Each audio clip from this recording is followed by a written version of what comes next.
प्रभातखबर.com, विश्वास वही, रफ्तार नहीं। कभी नहीं छोड़ा, हम उसको आगे बढ़ाते रहे। और वही मैं आ रहा हूँ इस विषय पर, दोनों मिला हुआ विषय है। और इसलिए कॉमन सिविल कोड की बात जो आपने जानना चाहा है, तो हमारे यहाँ मान्यता ये है, हम सर्वधर्म समभाव के लोग हैं, सभी धर्मों का आदर करते हैं, हम सर्वस्पर्शी हैं। समाज के सभी वर्गों में सामाजिक समरसता का बोध पैदा करना, और हम समानता की बात जब करते हैं, इक्वलिटी की बात जब करते हैं, तो हमें समाज के अंदर जो गरीब है, जो अमीर है, उसके बीच भी आप देखते हैं कि हमारी खाई धीरे धीरे पट रही है। अब प्रधानमंत्री की कितनी योजनाएं गरीबों के लिए है, मैं उसका भी व्याख्यान करूंगा। लेकिन जो आपने civil code, common civil code की बात कही है, तो वो हमारे जेहद में है। भारतीय जनता पार्टी हर अपने चुनावी मुद्दे में हमने इसको घोषणा पत्र में भी डालते रहे।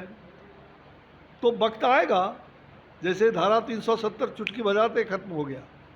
आप देखेंगे आने वाले दिनों में यह जो कॉमन सिविल कोड है, सब हर लोगों का, यहाँ कोई जाति धर्म से नहीं बल्कि राष्ट्रीयता का भाव पैदा हो, समाज और देश को आगे ले चलने का, उसको विकसित करने का जो यहाँ के लोगों में संकल्प है, उसको पैदा करना। इसलिए राजनीतिक चेहरे जितने पहले के रहे, इन लोगों ने समाज को तोड़ने का काम किया। हम समाज को जोड़ने के लिए जा रहे हैं, और इसलिए सर्वधर्म समभाव के आधार पर हम कॉमन सिविल कोड भी के अनुयायी हैं।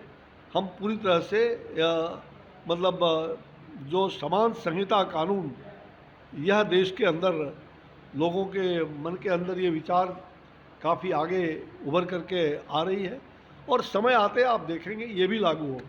पहले कहा था कि उत्तर प्रदेश उत्तम प्रदेश हो गया है, आगे भी उत्तम प्रदेश रहे, उसके लिए आप जनता से हमने वोट मांगा।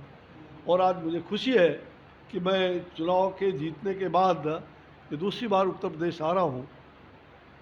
यहाँ के विजय से पहला दिन तो मैं जहाँ ओथ समारोह हुआ था, शपथ ग्रहण समारोह, उस मंच पर मैं विराजमान था, और लोगों में जो खुशहाली की लहर थी, आज उनके कोई भी अरमान को तोड़ा नहीं जाएगा। उनके किसी भी अरमान को हम उसको मचोड़ने का नहीं, बल्कि उसको और दुगुना करने का उत्साह से काम करेंगे। और हमें सभी जाति के लोगों से, धर्म के लोगों से, कि भाई आप विकास को मत दो, विकास ही हमारा मुद्दा है, और हमने विकास को ही मुद्दा दिया है। इसलिए विकास को आगे बढ़ाएं, उत्तर प्रदेश का सर्वोन्मुखी विकास हो, सड़कों का, गलियों का, नाले का, पानी का, हर प्रकार का।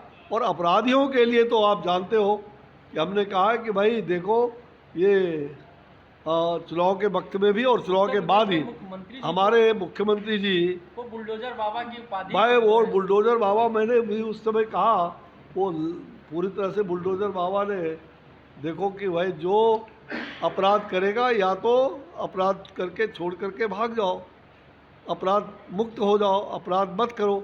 और अपराध करना है तो आप बंगाल की खाड़ी से बाहर जाओ, वहाँ चले जाओ, उत्तर प्रदेश छोड़ दो।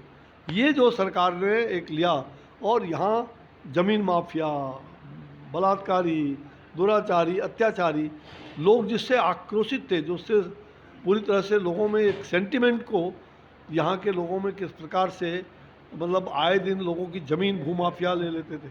उत्तर प्रदेश की सरकार ने इन भूमाफिया को जेल के अंदर बंद भी किया, उनसे ज़मीन छीन करके उस पर प्रधानमंत्री गरीब लोगों को गरीब आवास के लिए आवास भी बन रहा है।